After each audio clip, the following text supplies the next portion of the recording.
All right, what's up, guys? Welcome back to College Basketball Culture. Today we got a new guest. We got Luke, and some of you guys might know him as College Hoops Outlet on Insta. We still got Andrew, and then we got me, Aiden slash Booby, whatever you want to call me. And today we're just going to kind of be talking about some results from the last couple of days, and then we're going to kind of dive deep into our Big Ten projections, predictions for conference play coming up, and then just some other thoughts kind of just as the season just starts picking up. Yeah, Luke, good to have you on here. I heard let everybody know what you've been up to and kind of what you've been doing Yeah, recently. it's a pleasure to join y'all, and should be a good time. I feel like Big Ten where most of my knowledge is at, so hopefully I can chip in there. Haven't caught too many of the games over the past few days, like in all honesty, over break, but it's exciting to know that college basketball is kind of fully back after that week long stretch where there was basically no signature games. So. Yeah, no. The last 2 days have been. I've loved the slates. Yesterday's slate was a decent amount of games, but there was a lot of good ones and a lot of good mid-major games. And then today, a shorter slate, but then you had some ACC and Big East games, and then you also have the Mountain West on right now, which hopefully we'll be able to catch the second half of New Mexico Boise after the show. Yeah, no, what stood out to you guys from the last couple of days? I think just like I don't know, the teams up top are still like dominating. Like the Michigan win yesterday was, I don't know. It's just so weird. Like I'm just waiting for them to slow down, and they just haven't yet. Yeah, Yeah, like just kind of listening to other podcasts, I've heard them kind of talk about like that top group really separating themselves, and like Houston and Michigan State aren't usually in that tier. And they both kind of had their fits somewhat. I think that was Monday they both played. Yeah. Um, but yeah, just kind of the dominance from that top seven teams or so with Arizona, Michigan, Iowa State, Duke, Gonzaga, Purdue, and UConn all just kind of, I don't know. It's there's a lot of good teams, but it's also just still really wide open in my opinion. There isn't really one or two kind of breaking away from the rest of the pack in that group. yeah, I completely agree. I I couldn't give you a top 10 if I really wanted to, honestly. At this moment, I think once conference play gets going, you're gonna see a lot of more differentiation, and you get to see how some of these teams who dominated the non-con, once they start hitting the road and Yeah, take some lumps, that's the thing. There's still so many teams with 0 or 1 losses. Like you just really don't know yet. Once the schedule kind of heats up there, and you've got a road game against a top 10 team, and then 3 days later you got another road game against a fringe top 25 team. Like I think that's when the kind of the crazy results start happening when you stack all these games together. Hey, Miami of Yeah. Ohio still they're 14-0. They were Um, dogs today. They're like yeah. 6.5 point dogs. That's crazy. Yeah, Yeah. I don't know who made that line. Yeah, and one of their best players is out for the season too, Ipsaro. I saw that online today. I was like, maybe they're done, but 14-0. Yeah, yeah, you gotta respect it. I Um, suppose. so did you guys have any like specific games that you caught last 2 days that you want to talk about? I watched so I got to catch the afternoon slate yesterday. I got to watch the Quinnipiac Marist game. In my eyes, two of the best teams in the MAAC. Um, Marist just struggles on the road like they typically do, and Quinnipiac, even without one of their best players, still able to come out with a win. I think they're 3-0 in conference play now. That was the game I saw the most. But then, yeah, there's also like some other good results. William and Mary, big win over Towson. Two of the best teams in the CAA. Um, yeah, what else? For me, like I genuinely didn't catch a single game any of the last 3 days, but Saturday, like Cal State, Northridge, Stanford, I'm like, okay, first game back in 3 days. Tuned into that one. First time I saw Abuko Corrier. So I was really turned on by that performance, but then I don't know. Notre Dame got them tonight. I held them to 40. So totally different script from Saturday night. But Yeah. I don't know. That's one of those kind of freshmen that went under the radar, and he's averaging over 20 a game this year, and just kind of goes to show the depth of that freshman class, which is one of the best we've ever seen, I think. Yeah, no doubt. I'll segue off you. So as a lot of people that know me, I'm like the Notre Dame guy, I guess. So I watched the whole game. Like I was really locked in. Get Okori off that team, please. Like I mean, I'm like going to the box score right now. I see the 3 for 14. we know Yeah, he had a bad game, bro. like we doubled him the whole game, and like we just begged somebody on Stanford to do anything else, and nobody could. So like I don't know. It was an ugly ass game though. I know Harrelson had like 9 turnovers, and it's just like a Shrewsbury locking on defense, and just hope to God Stanford doesn't do anything else. Yeah, Yeah. held to 40, and you only turned the ball over 6 times. Wow. Yeah, it was disgusting. Yeah. Staying out west in the ACC, I was kind of disappointed in Cal tonight. I didn't catch any of that game because I was working, but yeah, like I was looking at like ticket prices and stuff. I was like seeing if there's any hype around this game because it's hard to really tell who wants to show up, especially all the way in Cal. It's like I thought they would have got up for this game, but no, they get stomped on their home floor. I don't think Mikal even played. Yeah. No, he didn't. Yeah, it was such a gettable spot, and they just. I mean, this team is like, no offense, but when John Camden and Justin Pippen are, they relied on as a power double-digit scores. Yeah. I mean, just kind of going through even more games. Nevada, who I haven't got to catch yet, but 13-point win on the road at Colorado State. Like that team's legit, and Tayshawn Comer, leading scorer, coming in, held to 2 points, 1 for 9, and then you get 21 off the bench from Tyler Rollison, who was kind of like everyone's preseason breakout pick for the Wolfpack. So yeah, that's a good result for Steve Alford. Again, didn't get to see that. Didn't get to see that game. Colorado State, I think, thrives when students are in town. Fort Collins is a college town through and through. It's kind of a sleepy spot, probably, if I would have to guess. I mean, it kind of feels like this week is going to be the best time for any Mountain West team to pick up a road win. Yeah, unless you're going to the Pit or like on one of these home environments, it's always good. And then St. Mary's again, Aiden. They win by was that 27 at Pepperdine? It was like a all around win too. Like I don't know, everybody they had like 20 or 30 points off the bench. Like it was just a good win. They just kind of rolled pretty much. Yeah. UMass goes to 0-2 in the MAC. Yeah. At least they got some. Still so weird to me. Yeah. I can like maybe try to make sense of it in my head, but it's pretty hard. I don't know. I don't know if I want to see them succeed in that league. That league's for the Toledos of the world, and yeah. Bowling Green, Ball State, all the directional Michigans. Yeah. I'd like to throw some love at Malik Renew. He had 28 tonight.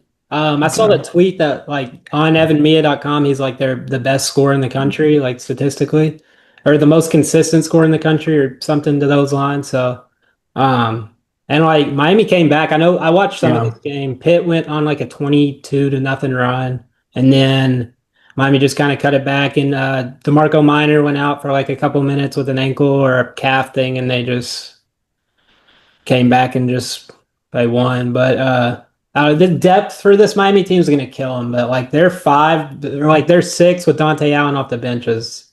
They'll compete with a lot of teams.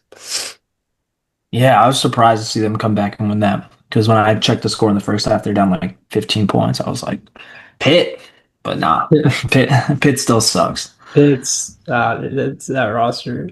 Hey, get Roman Saluba though. I'm a fan. I'm monitoring for next year. I mean, yeah, maybe once he's in the portal. Once he's away from a Jeff Capel coach team, I'm monitoring.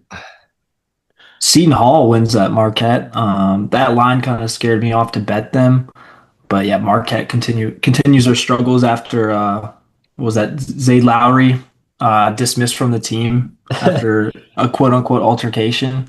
That's The still Incorrect.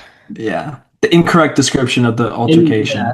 Yeah. The description was incorrect. Yeah, they didn't say there was no altercation, so didn't help Shaka Smart and that team. Good lord, they're they're in like the 130s in KenPom, right, or some shit like that. Everybody's talking about that it being a bad roster, but that roster isn't that bad. It's not that like not getting a transfer is bad, but like that roster isn't 130s in KenPom bad. Yeah, I mean, especially when you have Shaka coaching it, like I don't know, people still had them like tournament fringe preseason, and like I don't know, the kind of the trust in that program is wearing off by the day. Nigel James though. I like Nigel James if he's on a bad team or not. Like he's been productive this year. He's had a good like last 3 or 4 games. So. And then I guess elsewhere in the Big East, 23 from Jason Green, I believe a career high for him. Creighton 89, Butler 85 in that one. So 4 in a row. Creighton. Big win for Creighton, yeah. There they go. And winding it down right now, Gonzaga up 99-93 on San Diego. I went through the play-by-play. It was like 94-81, and then San Diego just ripped off like 10 in a row in the last minute and a half. Steve Lavin, baby. Let's go. Tyler Johnson, 21. You can't tell me when you watch Tyler, he's like not so fun to watch. He might not. Yeah, he might not win you games, but like he's fun to watch. Yeah, he was my favorite player to watch on that he was on the 4-28 team, right? Yeah, he was the best player on that team. That team shouldn't have been that bad either. Not a bad team, yeah. They had Trey White, they had Tyler, Brandon Huntley Hatfield. There's more names, yeah, and they all like were at least somewhat productive. Didn't they have Caleb Glenn? I think so. I think they did. Yeah, it was like probably his freshman year. That's 23-24. Curtis Williams. Or no, yeah, that's the 23-24 team. They had dudes that like JJ Traynor, who I guess he wasn't like great, but like still. And then Sky Clark too. Yeah. Oh, that's crazy, bro. Kenny Payne, bro. Yeah. Kentucky assistant. What a wonderful job by Kenny Payne there. Oh my gosh. Okay. You guys, I'm gonna look for what Charlie Baker said, like that actual like statement he said. Yeah. Yeah. I want to read like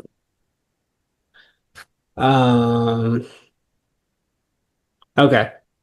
I'm just going to read like a little bit. The NCAA has not and will not grant eligibility to any prospective or returning student athletes who have signed an NBA contract, including a 2-way contract, Baker said in the statement. So, I mean, I feel like there's a little bit more, but that's like the big talking point. So, for those that don't know, Charlie Baker is he's the president of the NCAA. So, well, the NCAA like they've kind of been slack in the last couple of years. I feel like this statement still holds a lot of weight. So, just kind of your thoughts on that stuff, and it's extremely contradictory to the James Najee news. So, kind of. Yeah, I mean, I guess just touching on Najee, I'm pretty sure I saw even after the news that Scott Drew said that he would suit up for Saturday's game against TCU, which I don't know if that's a thing where he plays and then a year from now Baylor gets like these wins vacated or whatever, but I don't know. Yeah. He's obviously he signed an NBA contract because he got drafted. Yeah. So, yeah, I don't know. I don't know what's going on. But again, I think if I was Baylor, I would play the guy because I still don't think the NCAA has their shit figured out. I would just play the guy. That's kind of where I'm at. I'm like, I like to see them kind of stepping out and like, hey, we're going to put a stop to this, but also they've tried to put a stop to about 20 different things in the last 3 years, and they've lost every single battle I've seen them face. So maybe short Sakai Ziegler's extra year of eligibility. But oh my God. That's the most ridiculous. Yeah, I don't know. It's very confusing, and I was looking online yesterday. Said Davis got a lot of flack. He sent out a tweet like defending the idea that um these kids should have a chance to come back if they haven't played an NBA game. Which in large part I would probably be in the minority and agree with Seth, but he caught a lot of flags like you're what's wrong with the sport, like it's just everybody making these big like black and white statements, and I don't know, I think there's benefits to both sides. Yeah. I mean, I can kind of see like the side of okay, let him play type of thing, but it's also just the fact that there is no like clear cut line of who knows what who Yeah, knows what is allowed and what isn't. Like I don't know. I feel like there has to be something, a line drawn in the sand somewhere, even if it's beyond being drafted or whatnot. But that's tough. uh yeah, I don't know. I think Scott Drew was talking about collective bargaining as like a solution to fix all of this mess, but I'm not gonna be the one to say I really know what that even means. So I'm gonna let. But like NCAA has never really been organized. Like dudes have been paying players forever, and everybody's been breaking the rules since the rules were invented. So Yeah. I think I don't know. I don't know what the collective bargaining stuff has to do with anything about like the age limit on players, you know? yeah, the eligibility type of thing. Yeah, Not like I could be off that's. base. I feel like that's more of like the Yeah. payment side. Yeah. It's I think like the collective bargaining is just like grouping schools together to where they can be like they can all be like their own entity where they can like make athletes basically employees. Hmm. But still, like I don't. I guess if you want to set a limit on how old the quote unquote employee could be, but that still don't. I don't know. Because I mean, yeah, that seems like it's just getting closer and closer to a professional league, and Yeah. then the limits are probably out the window. Yeah. Yeah, I Um, don't know. Let's move on. Yeah, fuck it. I got one shout out. So I don't know how if you guys are like Twitter or like draft heads because I don't know. I don't want to claim myself as like a Twitter draft guy because I don't like post stuff about it, but I definitely like watch people who post stuff about it. And so I just found this on Twitter the other day. It's called the Fifth Factor. It's a website. It's about like NBA draft, like it's a deep analytical NBA draft site, and it's really cool. Like I haven't explored it all the way, but it's just like you can filter all this stuff. You can add all your players, and like it shows you like of the last 3 days of stuff, like all these players that are like performing well. So that's a cool website, and is the dude's name's David Lee. So he's not the NBA player David Lee, but you know, like if you're just an NBA draft guy and you just want to look at stuff, you can go and look at that. And I'm pretty sure it goes back a couple years, and like it also has like NBA rookies and stuff. So it's definitely like a cool analytical tool if you're into that stuff. Yeah, I like this. I like the way this website's laid out. Yeah, It's I'm like scrolling through it right now. it's So like a nice looking website too. Like he definitely put a lot of work into it. Yeah, nice. Yeah, this draft, dude. Oh my God, I'm Yeah, excited. this draft is crazy. I wish I could show everybody who's watching. We could like I don't know how to share my screen. And yeah, it like it shows like the players that are like going up and like trending down. Like it's just like a really cool like yeah, that's the page I'm on right now. Like the who's yeah. hot, who's cold, and then I don't know. There's a lot of cool stuff on it. I want to spend like a nice like 2 hours just like looking through everything, like figuring out how the website. Yeah, this is tough. But yeah, I think I reposted some of this stuff. Just like showing love to dudes that do cool stuff in the community is always like I think that's cool. Yeah, that's a bit. This is a very like college basketball thing. Like just a homegrown, just a guy who has an idea and makes his own website, and it's like it's very organized and very um, for the community. And yeah, this is like it's very easy to like follow. Yeah. Like, along with Ken Palm and all these other like services that help fans of the sport. I like the use of colors too. Makes it yeah, super easy to track like percentile. Yeah, Uh, that's facts. Big I Ten time, baby. yeah, I'm ready Yeah, for the Big Ten if you guys are. yeah. Yeah, Let's let's get roll into up. it. Okay, so Big Ten conference play hasn't started yet. It has to be coming up. It's probably in the next what, two or 3 days. I think I had it written down here. Well, actually, I take that Haven't back. some teams played the It games? has started. It has started. Yeah, Yeah. January 2nd it revamps But or like fully the underway. the other 18 games are about to start. So Yeah. every team's Yeah, played two. Uh-huh. Friday. Yeah. I think USC Michigan's the biggest one. Oh no, sorry, Michigan State at Nebraska. Yeah. Oh yeah, that's a good one. So, do we want to start with tiers or do we want to do some player stuff, award stuff, anything? What do you guys think? Mm, Um, I say we do the teams first and then kind of talk about some of the best players and stuff after. That I'm works. I'm down for that. I've got 20 players that are all conference worthy, and I probably made some hard cuts already. But I mean, there's fucking 18 teams, so I I mean, mean, if I was like the conferences, I would make a 10-man first team all conference, but I try to limit to five. So yeah. Are you going like position by position or just like the five best guys? five best guys. I usually try to Yeah. have at least one guard or one forward, but Yeah. Yeah, I don't know. I don't know about how you guys rank the teams, but I did them individually in like four separate tiers. Because I think there's a clear top group and then the clear middle group, and then I think the bottom. I think there's like a big chunk in the middle, which would be like your Yeah. tier two and three, and yeah, then a tier that's obviously towards the bottom. I think I could split it into four tiers. I have them ranked and I have them in 4 tiers. My tiers might be a little different, but yeah.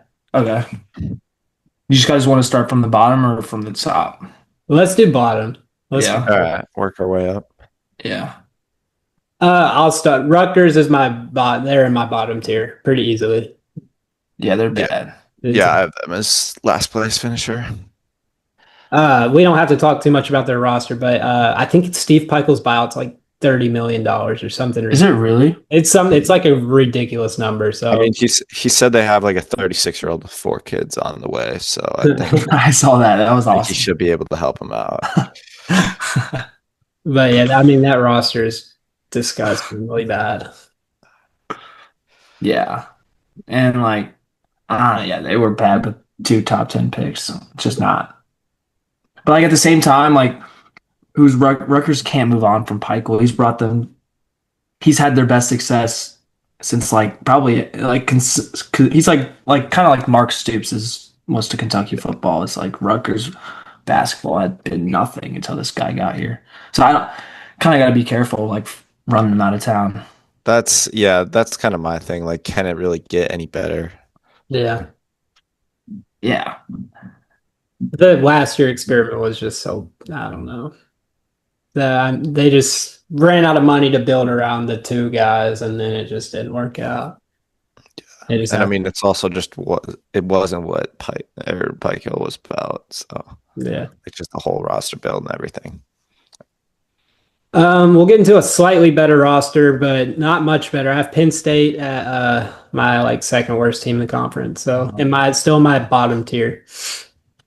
Yeah, I just think they didn't put a lot of money into this team. Like it's just they don't have any they didn't go out and get anybody in the No, portal substantial. And I watched a lot of that NC Central game a few days ago, and I like some of their young guys. I think Caden Mingo had a really good game. He had like 7 steals in that game, and I also like the international guy Tunka. He came in and hit some shots, but it's like I don't know. They're against some of the teams we'll talk about here in a little bit. It's like they're gonna get like athletically dominated, and their home fans don't care. So yeah, it's kind of they're kind of in a rough spot. But they have a good arena, and they should care.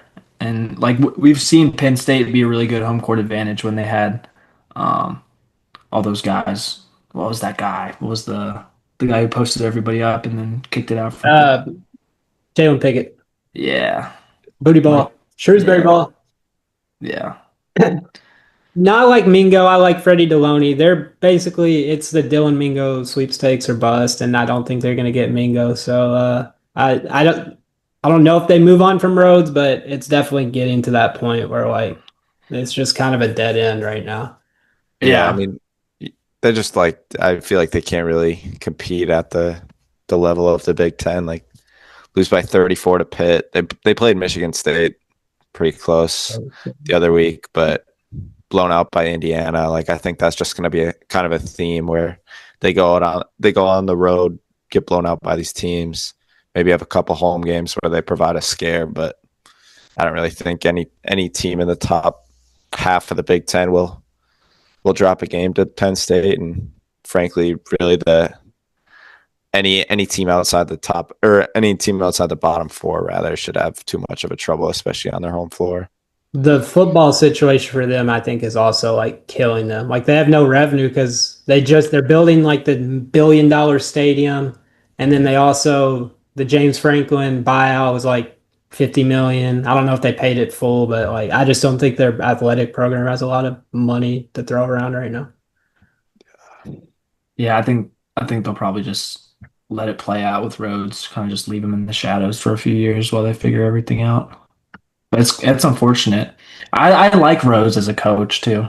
Yeah. Uh, I just think he's in a tough spot. My next team, I got Minnesota, and they kind of fill out my bottom tier. Just definitely like I don't project Minnesota to be here forever. I like Nico Medved.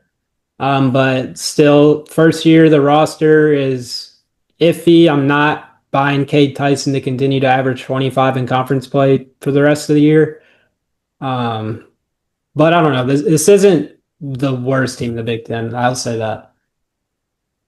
Yeah, I mean, I guess there's the homer in me that is going to bump them up a spot or two. Like I still think they're in that bottom tier, but I placed them 14th out of the 18. So Penn State and Rutgers, obviously the bottom two, and then I won't spoil the other two.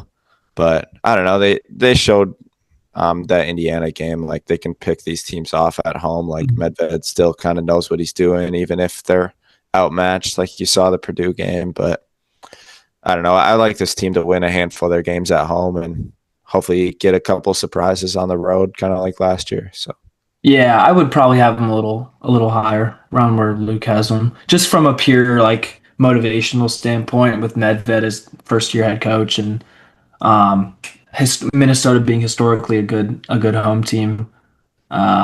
Yeah, I think they'll pull out some games like we saw them like against Indiana, and yeah, they'll be in a lot of games. I don't know if they'll win a lot of games because they're not very talented, but I think they'll be competitive.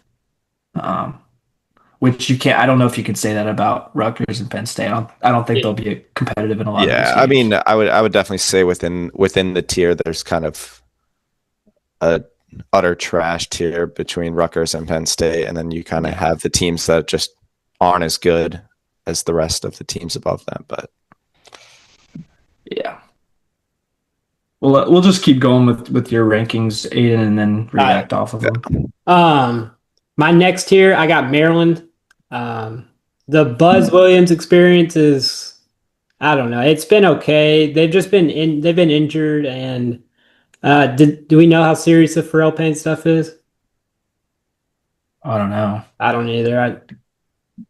But Eh, much going on for me to keep up with injury news, yeah, to be I, honest. I think Solo Washington's been injured. I think he's back now, but this team just is missing. They're missing like the go-to guy. Like the Buzz Williams teams need a shot chucker, and like Diggy Coit and Andre Mills are the two that are trying to fill the role right now. And Miles Rice hasn't been amazing, and Darius Adams has been okay, but I just don't think like either of those guys are high volume scorers like the kind of like what Buzz needs in his system. yeah, I would probably. This is the team that I had probably below Minnesota. Just I don't know. They've lost every notable game they played this season. I don't know.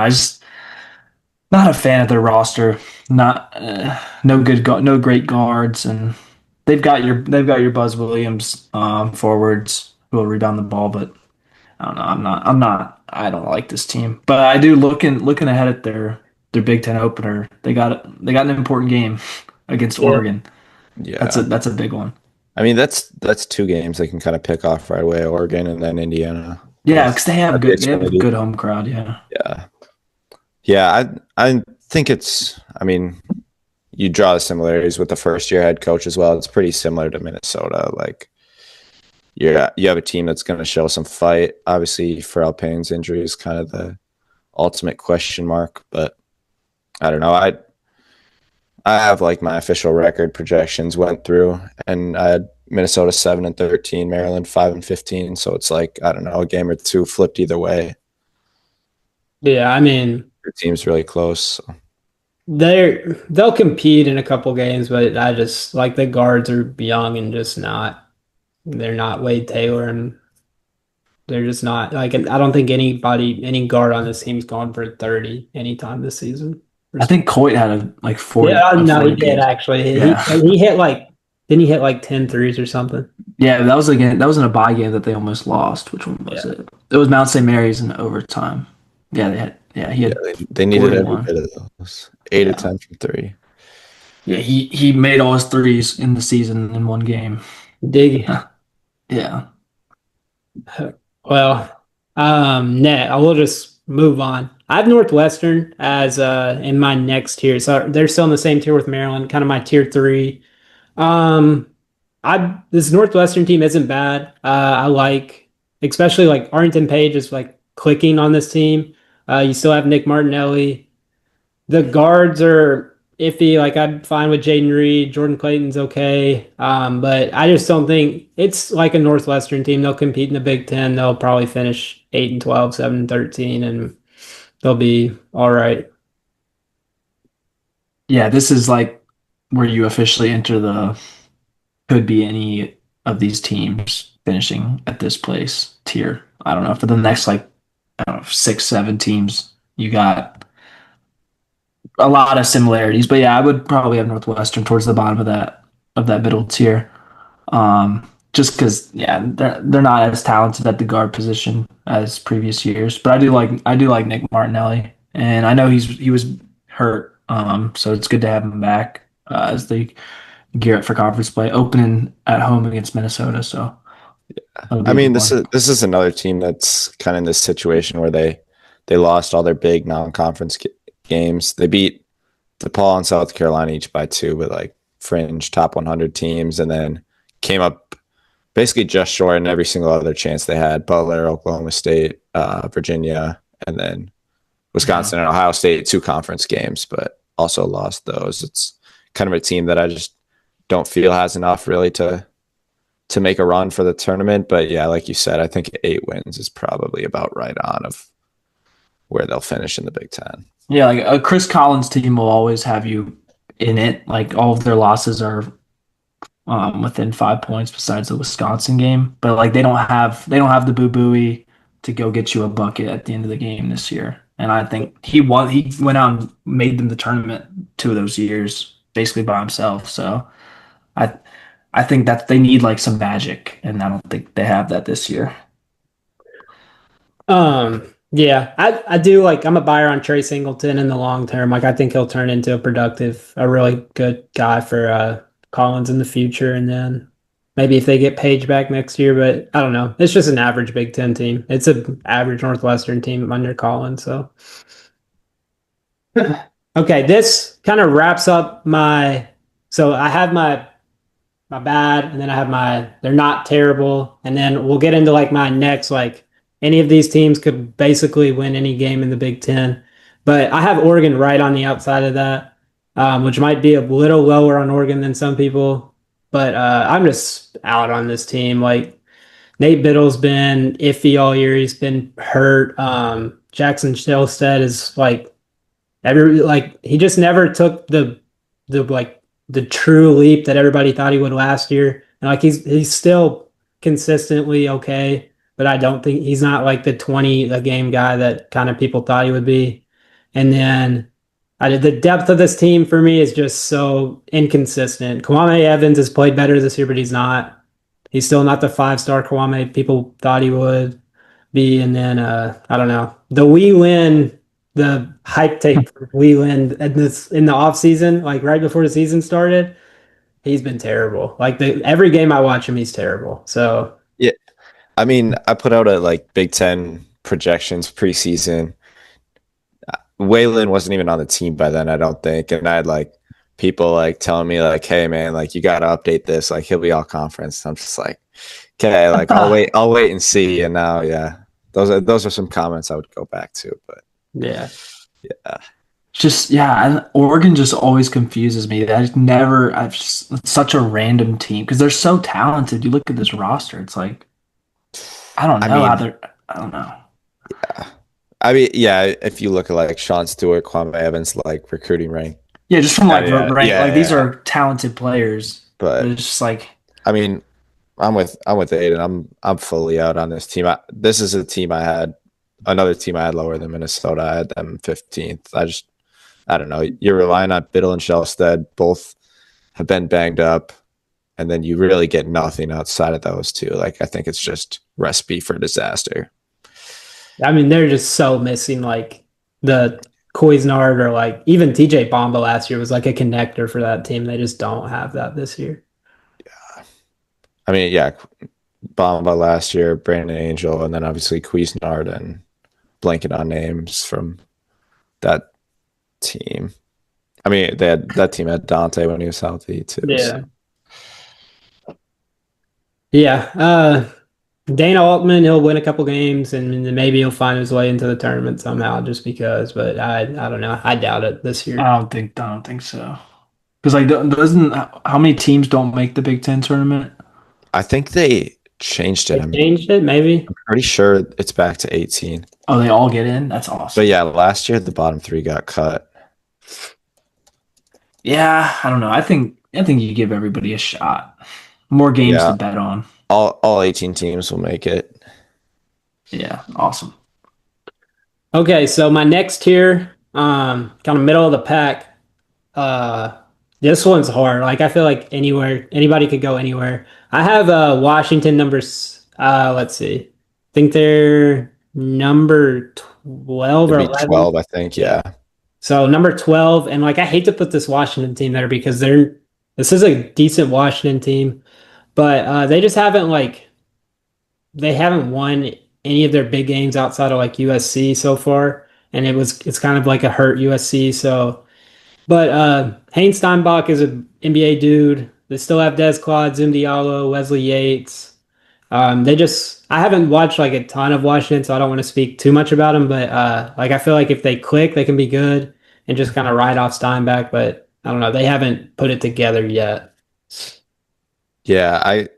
The two games I watched, one was the Denver game, like early on, and then the other game I watched, I was sweating out a live money line bet at them against Southern. That went to double overtime. That was one of the most stressful games I've ever watched as a bettor. But I feel like they've got the pieces to compete in the Big Ten, but kind of like you said, just kind of a little less than the other teams in this middle tier. Because I had them 8 wins, 8-12, tied with Northwestern. So the Seattle loss really stings Yeah, for that's their brutal. at-large chances.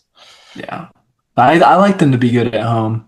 I like their home court advantage, and it's a really talented team. So, and they got an advantage being out west. So I would make it's so hard to predict, but I think they'll find themselves on the bubble and maybe have a chance to make the tournament. I don't know. It's Yeah, I tough to guess. predict.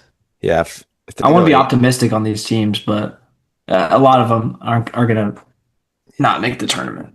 they probably need 10-10. That's 19-14 regular season, 20-15 after the Big Ten tournament. Like that's probably right on the cut line. Yeah, it's gonna be close. I like Sprinkle. Good guy. My next team. So personally, I'm out on this team like all the way. I've never liked the roster, but I've just given the Greg Gard bump. I have Wisconsin at number 11. I don't think like I think this team's been overrated all year. They were getting like top 25 buzz, but also Greg Gard's like it's Greg Gard. He'll still win games. They still have John Blackwell. Nick Boyd's been playing well, and then I like Austin Rapp and Nolan Winter. I'm out on the rest of the roster. Um, I don't know. I'll let you guys kind of speak on it, but like Jack Janicki is playing like big time minutes, and I'm just like. I don't know. I don't think this Wisconsin team is what they were in the last couple of years. Yeah, I'm not a fan. I don't know. I haven't liked their rosters the last like couple of years. I haven't understood how they've been good. Just had guys pop like John Tonji last year and Johnny Davis a few years ago. I'm like, I don't know. It's just I'm not a fan of the program. It might be a little biased, but when you look at the roster, it's like not a good team. And The roster's bad. yeah, Like outside of Blackwell and Winter, I guess. and Blackwell was like he was like a contributing guard on like a good team last year. You can't expect him to be the guy. Well, I'm like, yeah, I'm not a Nick Boyd guy. I wasn't really coming in. He's had his games where he goes off, but it's like you aren't really getting that consistency through Big Ten play, in my opinion. But I mean, preseason, this is where I like bought in. I'm like, okay, Greg Gard's got him. After last year, I didn't think they had anything on the roster and turned into a 3 seed after Tanjay kind of exploded. But yeah, this year I've got a middle of the pack. I've got them tied in ninth, 10-10 even record. Yeah, just kind of that team that'll win most of their home games, probably pick off one or two like of the top teams, and then also drop a game or two they shouldn't. So I was confused on why Xavier Amos left. He went to Loyola. Like I didn't think like he got pushed out. I thought that was weird. He's only played 3 games this year, but he's averaging like 15 a game. So I don't know. Just kind of Which Loyola Chicago? Chicago, yeah. Shit. I don't know. Like he wasn't anything special last year, but I thought he'd be like this team could definitely use that because their big depth is bad. I mean, yeah, he kind of just got like shoved out of the rotation by the end of the year. I feel like I don't know. 6 minutes against BYU. But yeah, that's my Wisconsin thoughts. I could care less about them. Yeah, I don't care about that team. Next, I have Indiana. I have the Darren DeVries led Indiana team at number, I think this would be 10 or so. So Yeah, probably. maybe a little lower on this team. Yeah, that's lower than I thought. I like Lamar Wilkerson. I like Tucker DeVries. I don't really like anybody else. Taking Conaway's okay. I don't like Connor Enright. Reed Bailey, I think he's kind of been getting phased out a little bit. He's still undersized. I think he'll deal with that more, especially in the Big Ten. I don't know. This team definitely, I think, is like the first team that I'm like, I think they're in the tournament, but they're just kind of like a 10 or 11 seed. So I'm not like out on this team at all. I just don't think they're better than some of the teams I have in front of them. Yeah, I saw this team live at Rupp, and I wasn't too impressed. I've seen them play a couple times on TV, and I was like, they can really shoot the ball, but I think it's gonna be very matchup dependent for them. I think they struggle a lot inside rebounding the ball, and like if they're not getting open looks, I think they can struggle to score. So against more athletic bigs and a team maybe like a team like Michigan or Michigan State, I think they'll struggle athletically because Reed Bailey is not the guy at center. Yeah, Diabate ate them up that game. Yeah, we were just crashing the boards. Like that's how we scored all of our points. I mean, we weren't even playing good offense. We just yeah. I think that's their weakness. But I still think it's a good team. That I watched like when they're hitting their threes, they'll shit on you. But like that Marquette win at the beginning of the year and that Kansas State win aren't looking as good as they were at the time. Yeah, and they don't have a great Minnesota resume. losses. Yeah. I picked them to go 12-8, which puts them in a 3-way tie for 5th for me, I guess. But like, kind of going through it, I'm like, dang, maybe I overjudged it by a game or two. But I mean, Assembly Hall will get them like 4 wins on their own. So like, yeah, they've got a tough swing late January, early February, where they have to go to UCLA and USC, but like I don't know, they get Michigan State at home, they get Iowa at home, Nebraska at home. So they'll kind of lose the games they should when they go to Purdue, to Michigan, but to Illinois. Yeah, they play all the best teams on the road, and then obviously they got Purdue at home, which is a game Yeah, they can they win. double up Purdue and Michigan State. Yeah, I think they'll make the tournament though. I think this is a tournament team. I'll have like a 10 seed. They got some name power there too, so. Yeah, if they're on the cut line, they'll get the benefit. Next team, I'd love to be higher on this team, but I just can't. I have USC. The Rodney Rice injury sucks for them. Yeah. Cam Woods, I actually like Cam Woods more than kind of like the consensus on people. Kind of some people are out on him. I think he's a good ad for especially a midseason guy. I think he fits what they need. Yeah. Yeah. Chad Baker Mazara is like quietly one of the second best transfer in the country. Jacob Kofi is I think Jacob Kofi is an NBA player. Personally, I've always liked Kofi. I thought he would be a really good pickup for anywhere he's went. He's like defensively, that dude's a freak. And then you still have Elijah Arenas might be coming back later in the season. I don't know. Jerry Easter hasn't been bad. Jordan Marsh hasn't been terrible. And then I don't know, it's just a deep team, especially like you can mess around with some Gabe Dine stuff. And I don't know. I don't get why the media is saying that this team's like lost all their depth with the Rodney Rice injury. I still think they'll be fine. I can't put them over some of the more consistent teams just because, but yeah, I just from a pure entertainment standpoint, I don't like watching this team play just because they have two guys with Ezra Asar and Chad Baker Mazaro just foul bait the fuck out of you, and it's just especially Asar. Oh my goodness, I do not like watching that guy play. He shoots like 30 free throws a game, dude. It's ridiculous. His free throw rate is 5th nationally. Yeah. Yeah. He's a good player, but it's like, man, like, this is not good basketball. Bro. Him and Chad Baker Mazar combined for 199 attempts this season from the line. It's ridiculous. In what is this? 13 games. winning basketball. I guess so. Yeah, nobody else on their team gets the line besides them two, and then Rodney Rice was the other guy, but he's hurt. Yeah, That sucks for them because he was playing good. Yeah, I really like him too. Best free throw rate in America. As a team? Oh yeah, right.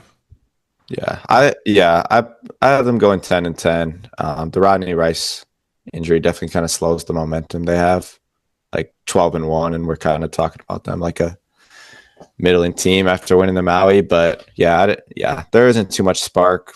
Definitely a team that should get into the tournament, but not one I really trust to get out of the first weekend. Yeah, they had a good non-con. The home stuff for them helps them a lot too. Just being and Cal. Yeah, I mean, the only thing is we kind of saw with UCLA last year, kind of magnified by like Mick Cronin's outburst, but then when they do go on the road, it kind of weighs them down. So yeah, especially you're playing three home games in a row sometimes. Yeah, it gets to you.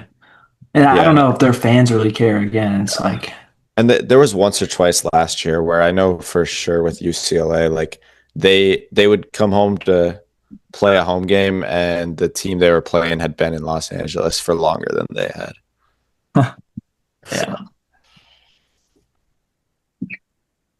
Yeah, a tournament team. If I had to pick today, they did enough in the non-con. I don't think it can fall off the rails too much. Okay, next I have the analytical darlings. I have Iowa, a little lower on Iowa than the consensus. And I'll let you guys talk about it after this, but I just think that like the Bennett Sturts ball won't work as well in the Big Ten, maybe as it kind of has. But I don't know. I just feel like they'll get into some games where like you can't just run a 30-second possession with Bennett Sturts every time and just expect to win those tough games. But I don't know. I'll let you guys talk about Iowa because I haven't watched a ton of Iowa either. Oh, I love watching this. They're one of my darlings. I fucking love Iowa. Ben McCollum basketball is just it's so beautiful to watch, dude. Like it's not even about Bennett starts. They're just the ball movement, just you will never control the pace of play in a Ben McCollum basketball game. I in love with them. But yeah, they'll struggle against athletic teams like Michigan State. They got ran off the floor, but I mean they that Iowa State game was impressive in a loss. I'm higher on them than you. I think they finished in the top five personally. I had them going 11-9, which places them eighth for me. But like you talked about the style last year. I caught their game at UNI, Drake against UNI. Obviously not Iowa, but I don't know. Those are two teams where it's like slower paced, kind of grinded out, and I don't know. Really good game. Went to overtime, and obviously Sturts hit ice cold game clinching three. So that's probably the guy I'd trust the most in the country with the ball in his hands, like late clock, just because he's been there so many times. I don't know if there's the opportunity for them to knock off one of the top teams, kind of like you said, Aiden, just get out physical, outmatched. But I don't know. They showed in the Iowa State game they can at least play with the top team for 20 minutes, and that Iowa State team's been one of the best in the country over the last month. So Yeah, I just trust them with I just feel their like coaching. this is a team like you don't want to play with like 2 days to prepare for. But I don't know. I feel like after a while, like you get them 15 games into conference play in the Big Ten, it's a little different, especially when you have like better athletes in them. Yeah, I'm really excited for them to get like they host UCLA on this Saturday. Like that'll be a really good environment. The Iowa shows out for their games, and they got a new coach, and they're really good, man. I love Iowa this year. yeah, I think people are really bought in on McCollum. That's they should be. I think he'll be the next Kansas coach if once South is done. I think he's that good. Yeah. Yeah, I see the Worthy of pipeline. of a job at that level. He's an absolute mastermind. How old is he? Is he 50 something? Do we know? Got it for you in 10 seconds. 44. I Or knew he was on he's the younger That's younger. side. young. Yeah, Yeah. he's Yeah. younger than I thought. He's like one of the guys who I could see being like one of the next faces of the sport from a Yeah. coaching standpoint. And now if he can get like like true athletes, then like I would be so in. Yeah, that's true. I just think he's kind of built like they're just still building right now. Yeah, do they have a recruiting class for next year? I'm not sure. I don't know if anyone does at this point, to be Yeah, honest. that's true. Uh, says they They might. got a guy. He got a 4-star guy. Trey Thompson, Tate Sage, Trevin Jarrett. Oh, I'm looking at the That's wrong this year's class. guys. Yeah, that's this year. Yeah, Trey Thompson reclass. Yeah. Yeah, and I watched all that Trevin Jarrett kid is tough, bro. He's like, I just trust anybody that touches the floor with that guy. Next team I got the Mick Cronin UCLA Bruins. I don't know. Donovan, like, it's Mick Cronin. This is still another one of those teams that, like, I'm just not sure on. The talent's there.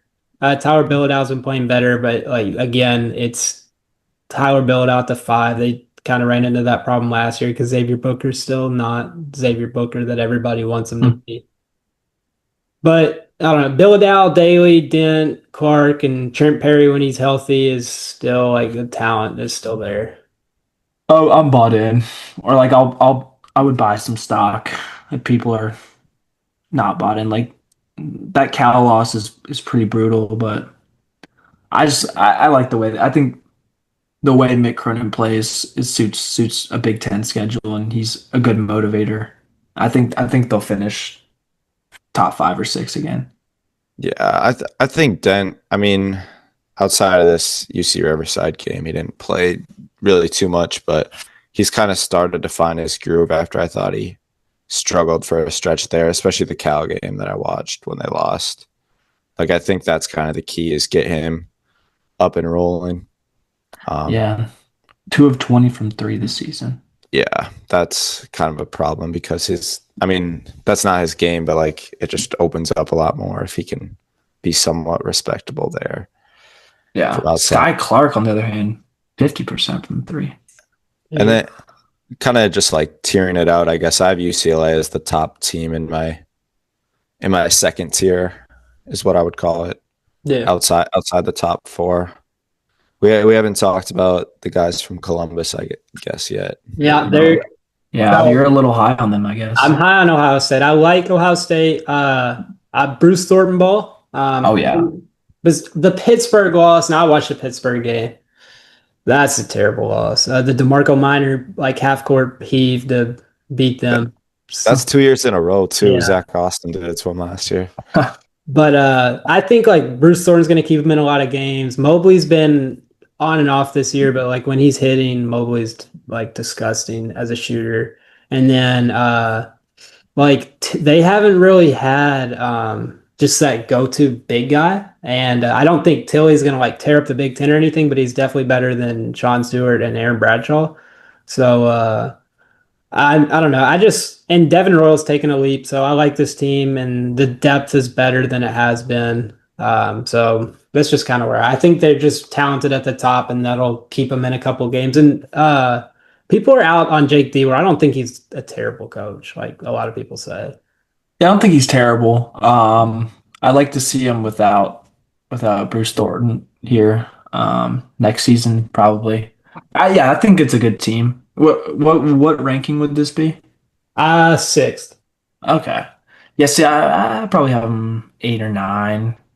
I don't know. I'm close games. I think they just struggle. Like I watched that Carolina game a few Saturdays ago. I mean, good comeback, but it's just like making crucial mistakes at the end of the game. I just don't. I don't know. Bruce Thornton's the guy to have too. It's just I don't know if I'm fully bought in on them. Last year they finished 17 and 15, 9 and 11 in conference play. Like still finished top 40 at Ken Pom, and I feel like that'll be pretty similar to this year. Like, Yeah. They lost a lot of close games too. yeah, and I mean, I don't know. I guess that's where I kind of do point to the coaching with Diepler. It's like if it happens that often, and you have these good guards, especially with Thornton, then it's like I don't know. That's the direction my finger would point at least. This was my kind of hard team to put. Like, I didn't know if I wanted to put them at the top of like the middle team or the bottom of the top of the pack. But I ended up putting Nebraska in my tier one because They deserve it. yeah, they're 13. You got to respect them. I have them behind Illinois, who they just beat on the road. So like, I still not 1000% bought in just because like, I don't know. It's still Nebraska. It feels a little like it still doesn't feel like they're like a top 15 team, even though they've proven that they are right now. But Ring Mass is a difference maker. We talked about this the other day. Like he's so good for them. He like makes everything click. Yeah, yeah. I love again another team that I like watching the way they play. It like the way they run their offense to the bigs and get open looks and Sam Hoiberg, one of the best glue guys in the country. Just guys who make shots. Yeah, I mean that Price Sanford ad just The breakout of Bryce Sanford. yeah. Yeah. I don't think Essegian's as big of a loss as maybe we would have thought a couple years ago. Um, yeah, but I think they'll recover. I really like the freshman Braden Frager, um, Jamarcus Lawrence back as a guy who knows the system, and he'll make a clutch shot for you if you need him to. But again, it all boils down to having rank mass this season at the center position. Yeah. Yeah, I kind of like you. I'm still a little skeptical just because it is Nebraska. I had them going 12 and 8, so right in line with UCLA, Indiana. Like still obviously a really good team, but I mean you can't stay undefeated through all of Big Ten play. Like a loss is going to come, and then it's going to be what happens after that. But I will say the start to their schedule is pretty favorable.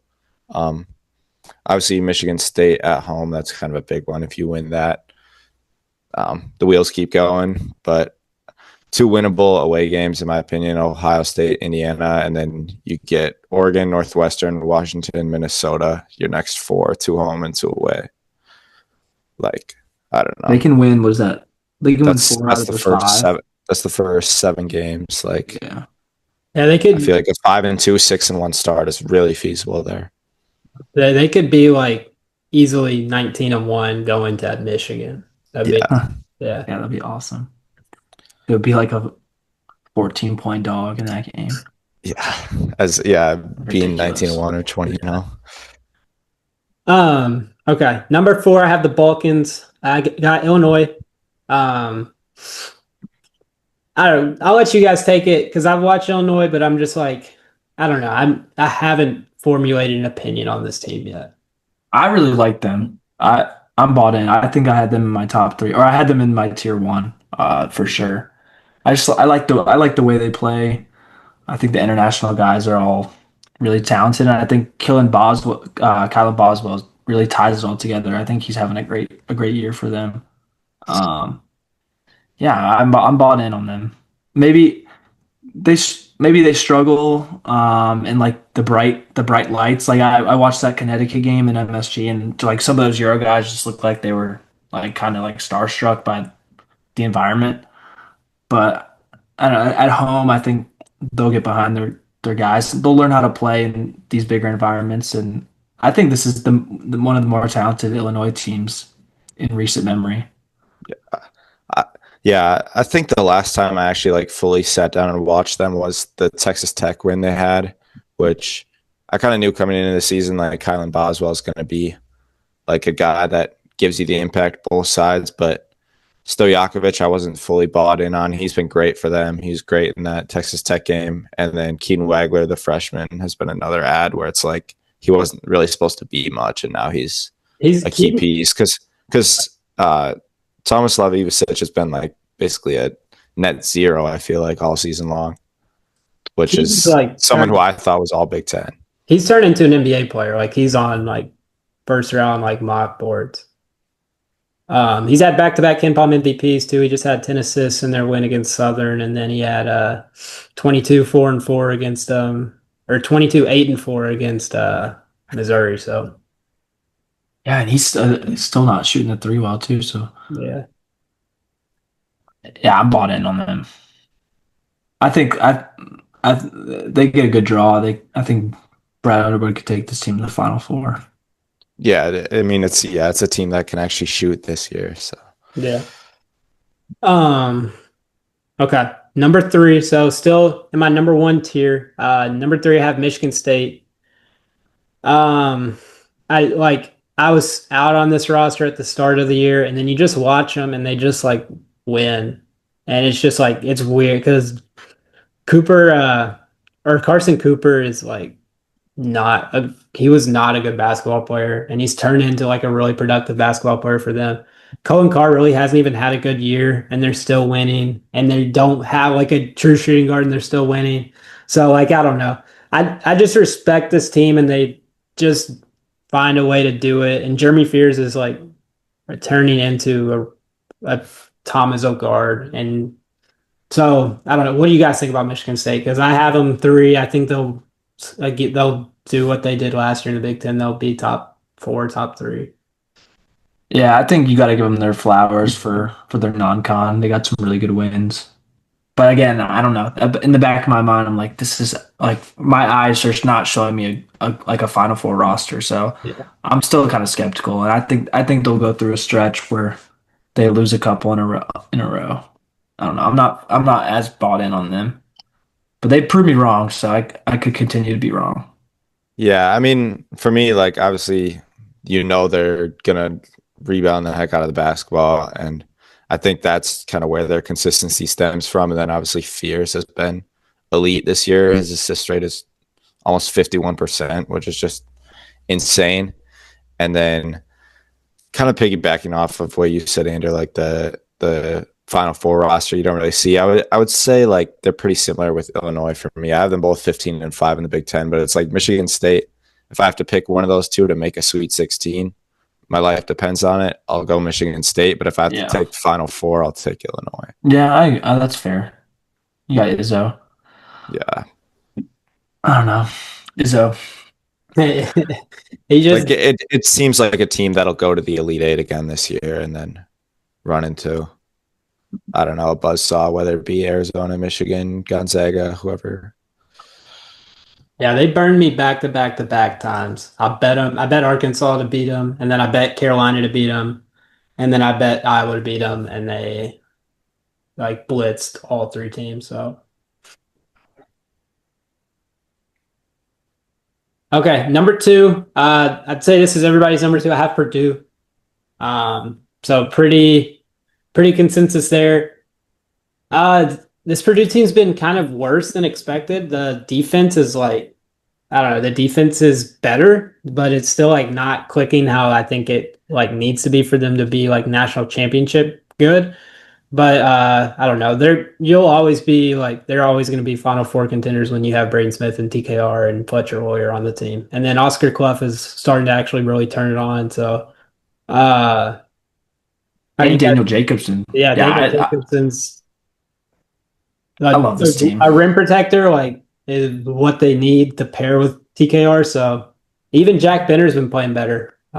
Just like kind of some more. He had 20 against Kent State. So Yeah, I saw 10 for 10 from three in his last three.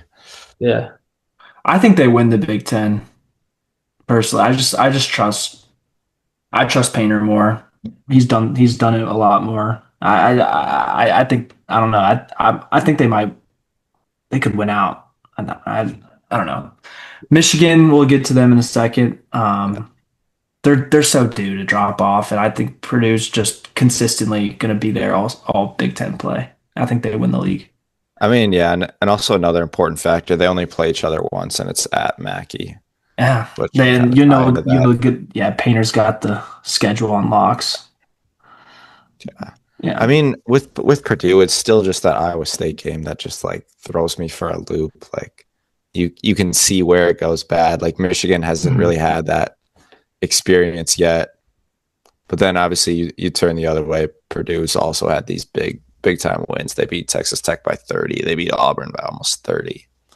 So Yeah, I didn't get to watch that Iowa State game. I'm curious to, yeah, because yeah, that's I a didn't get a shocking chance result. either. I just kind of scroll through the schedule once a week and just see 81 to 58. It's mind boggling. Yeah, I watched the end of the game. They just Iowa State just like made them so uncomfortable.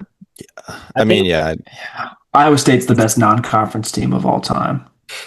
Every season, they're just ridiculous. I mean, you've got Killian Toure, like guarding you, bringing the ball up the floor. You get a screen, a switch off of him, and then all of a sudden, Taman Lipsey's there in your face. Like, Yeah, their defense is ridiculous. And then they get into February, March, and they can't hit a shot, and they won't make the second weekend. Like every season with Otzelberger, but I know it's a Big Ten podcast. Not a big odds guy. future Kentucky Wildcat Otzelberger. Nah, I believe in Pope. I believe in the kid. We'll get back to We'll glory. have our long Pope discourse over the podcast, I'm sure. Yeah. So the last tier one team, we had the NBA team themselves, the Michigan Wolverines, who some nights look like they could beat the Lakers. They just beat McNeese State by like 35 or whatever, and then they've basically done that all 41, if I can do math. 41. Yeah, there you go. So I don't know. What do you guys think? This team is like I just feel like they won't do this forever, but maybe they do and go 40-0. I don't know. Yeah. I think they're a great team, and from what they've done so far, I think they'll be a one seed. Um, and I not if they don't drop a bunch of games, obviously. But yeah, I don't know if I'm fully bought in because you look at some of their games, like they went to OT with Wake, struggled on the road at TCU. Like they're not indestructible, like some people are making them out to be. But it's an unbelievable team. If they got two guys in the top 10 of Ken Pom National Player of the Year, I don't think I've ever seen that before. Yeah. I mean, yeah, they flipped a switch when they went to Vegas, and 40-piece San Diego State beat Auburn by 30, and then my Gonzaga Bulldogs took them to the woodshed, beat them by 40. I mean, since then they had the first half against Maryland, where Maryland kind of showed that Michigan is beatable, and I think you will see that in the Big Ten. I don't think the team that wins the Big Ten loses less than 3 or 4 games, but Yeah. Sorry, you go ahead. Like I don't see a national championship team with a backcourt of Cadeau, Burnett, Kaysen, and McKinney. But I mean, I okay, don't so know. The I'll hop into like this backcourt discussion just because it was thoughts I was having today. Listening to the Eye on College Basketball podcast, they were kind of going over these top teams, and I mean, you look at most of them, and it's about the front court, especially Michigan, Arizona, and I'm sure you can go down the line. Obviously, Iowa State's kind of more balanced. Purdue has Braden Smith, but the focus is on the front court there too. Duke, same thing, the front court, and it's exactly. like, how far do you got to go? Is it like Louisville, Houston range where it's like the guards are really the focal point? So I don't know. Something when you talk about like winning a national title where the guards are going to play a factor. Like, I don't know. Do these elite teams really have that? What it takes to win in March? Yeah, that's a good point. That's why I'm siding more with Purdue because I like their guards more. They have the best guard in the conference, Braden Smith, who you may be looking at on your screen right now. Yeah. I wish I have the new Braden Smith slam cover T-shirt, but I don't think it's at this house right now. So. I'll wear it next time around if I remember. Yeah, a very good Christmas gift. That's fire. So that's our power ranking. So I guess I can just like go through just I'll just recap it. I have Michigan 1, Purdue 2, Michigan State 3, Illinois 4, Nebraska 5, OSU 6, UCLA 7, Iowa 8, USC 9, Indiana 10, Wisconsin 11, Washington 12, Oregon 13, Northwestern 14, Maryland 15, Minnesota 16, Penn State 17, and Rutgers 18. And then obviously your guys are a little different, but yeah, I'll just drop mine in a post in a couple of days and call it good. Rather I'll than just give them a long list of names. Yeah, I'll just say like I'm a little bit higher on Iowa and a little bit lower on Ohio State. I think was some of the takeaways for me. But yeah, mostly the same. I think it'll be very competitive, like every season is in the Big Ten. But I think there's I think either Michigan or Purdue is going to win the conference. I couldn't really see another team winning it, even though there's a tier 1 with 4 teams. Yeah. I think you can again split that tier into 2, and you have Michigan and Purdue a step above Michigan State and Illinois. Yeah, for sure. How wired in are your all conference teams? I guess Aiden. I didn't do an all conference team, so if you wanna list your, I mean, I don't feel confident enough in mine, I guess, but you want to do like just like we can do like just the first team. We don't have to do like yeah. I think I have a solid 5, and then I'd probably give about 30 to 35 honorable mentions if we had to cut it to 5. But start firing. Yeah, I guess I'll go first. Braden Smith, kind of a lock in my eyes. Oh yeah. Don't really think an argument there. Bennett Sturts at Iowa, another name that should be there. Yaxel Lendeborg at Michigan, best player on the best team. Rink Mast at Nebraska. I think even if Nebraska's 500 in Big Ten play, just kind of what he's done over the course of November and December already. And then my 5th guy, there's a lot of ways you could go, but I think especially with Rodney Rice being injured, Chad Baker-Mazara's game's going to have to be at another level for USC to win games. So, yeah, I like that. You like you said, there's a lot more names that you could have said, but I like that. I given some flowers to a guy like Rank Mast. I think is valid.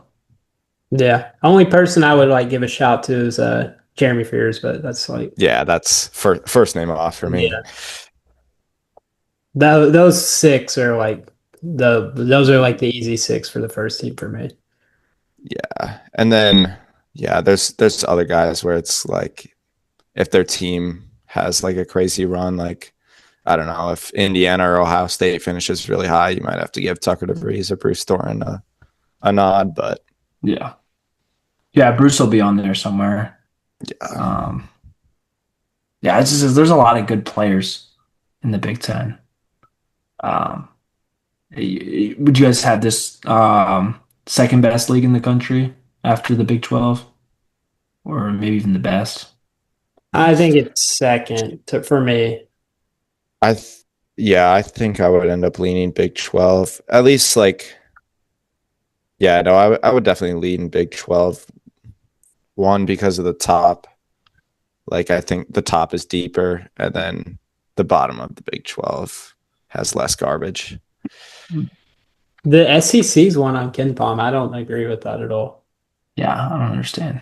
Weird. Yeah, that has to do The with SEC, having two less teams and yeah, I don't know. They're not even that deep. They just have like LSU's like 40 right now, and that's so fake. Same thing with like I don't know Where do Texas. they have South Carolina at?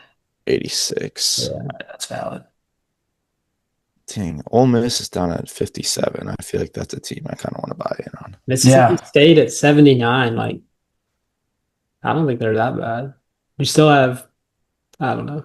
Mississippi State is another team that's like I might want to buy in on because they look so bad in all these buy games, but They I think they survived. they've won four in a row, so Yeah, but I think they flipped a switch in the second half of that Utah game, but yeah.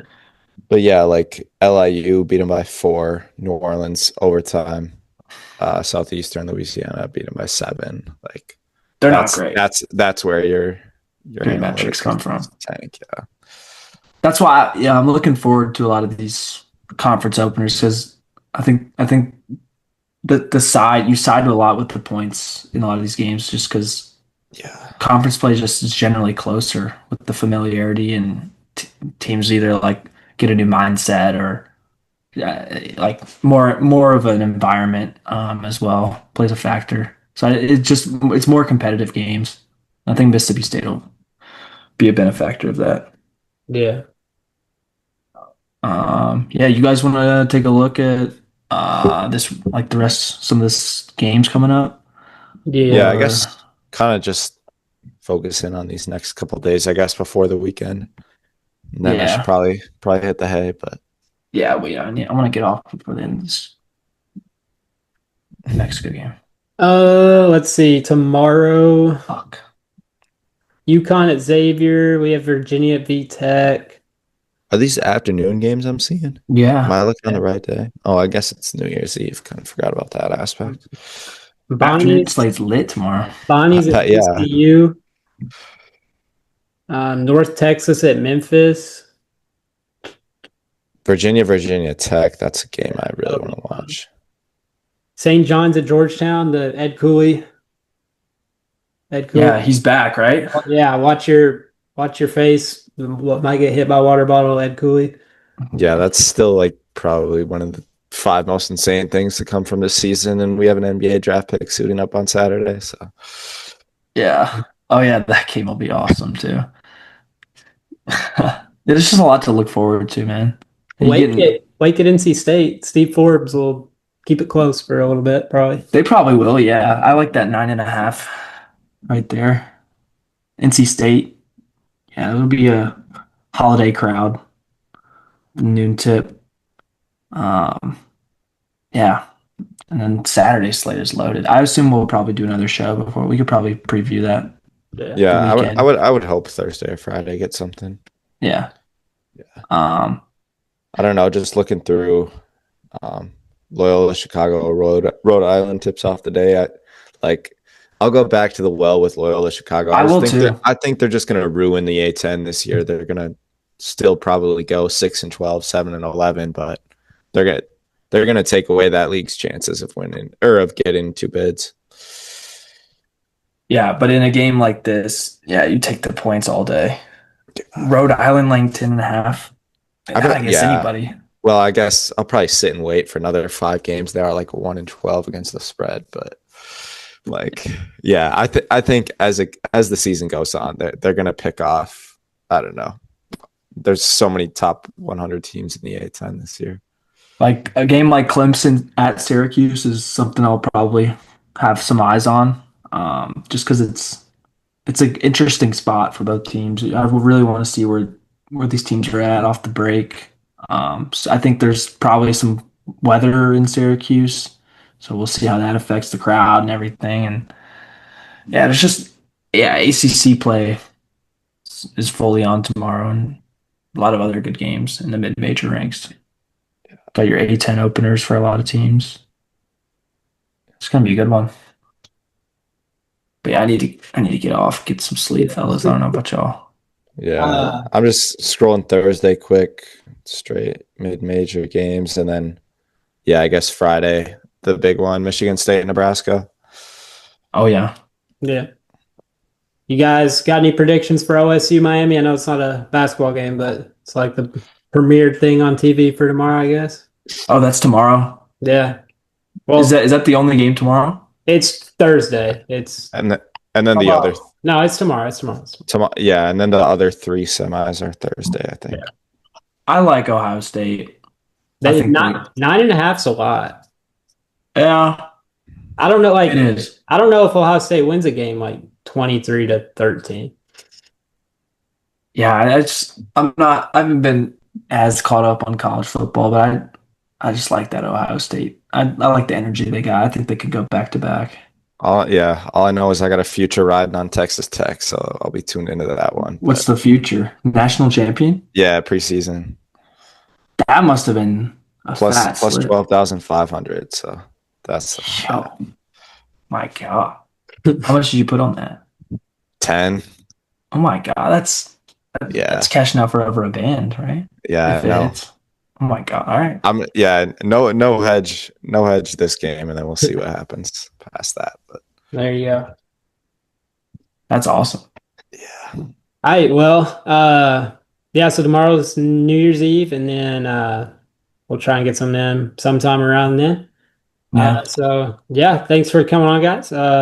I'm good if you guys are good. yeah, been a pleasure. Yeah. Yeah, make sure to follow the socials, Twitter at Culture of CBB, and then the Instagram at CBB_culture, and then all of our personals. Yeah. Let's make some things happen. Yeah. Yeah, let's keep going, man. Leave some feedback if you watched to this point. Yeah, we'd love to hear what you guys think. I'm just still trying to learn along the way with you guys. Hell yeah. All right. I'll see you guys. You guys have a happy New Year. So Yeah, man. Yes, sir. You too. Have you Aiden. still down in Florida, I assume? couple more Yeah. days. Yeah. Let's go. Almost back to school for me, so trying to soak it all in. Yeah. But once we get back to Lex, we'll have a more defined environment and we'll be able to lock in. So I'm excited. That's what I think as well. Just rigid schedule. Yeah. Yeah, like I'm recording in a fucking spare room, so. But it's all right. You live and you're moving and doing things, so yeah. Maybe next time I'll be outside for our next show. But yeah, all right, fellas. All It's been right. a pleasure. Peace. Yeah.